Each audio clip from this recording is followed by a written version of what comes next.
ও মাই god, এক লেভেলের আইডিতে তো দেখি season 1, season 2, season 3, season 4, season 5। আমার তো কোনো ভাবে বিশ্বাস হইতেছে না, এই হালাই কি হ্যাকার ট্যাকার নাকি?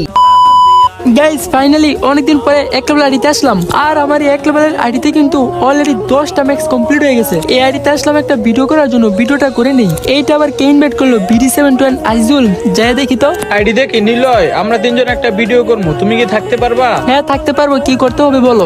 আমাদের কাছে যে এক্সিমেট ম্যাক্সিমেটটা আছে না, এটা কি তোমার কাছে আছে না? এক্সিমেট ম্যাক্স আছে তো, এই দেখো। এই আজিজুল ভাই, এই তোমার মাথা ঠিক আছে? ওর ক্যারেক্টার দেখছো? ওরে না ভিডিও করলে তোমার মান সম্মান সব শেষ। মানে কি আজুল ভাই, তুমি যারা তারা নিয়ে ভিডিও করো ভাই? ওরা দেখাই কেমন অ্যাডাম একটা ক্যারেক্টার নিয়ে দাঁড়ায় আছে, ওরা ভালো একটা ড্রেস নিতে বলো তো আবার ভিডিও করো। আসলেই তো আমি তো খেয়াল করিনি। এক লেভেলে ফকির নি শালা, তাড়াতাড়ি ঘুরতে পারলে বলে বাড়িয়ে জানা এরকম কিক মেরে দিবো। কি ভাই ফকিনি কার বলো? এক্সিমেট ম্যাক্স তো আছে, ভিডিও করো। এই ফকির নেই, তুই কি বাংলা বুঝোস না? তোরে নিয়ে ভিডিও করলে সবাই শুধু কমেন্ট বক্সে হা দিব, কারণ তোর গেটআপ দেখ আর আমাদের গেটআপ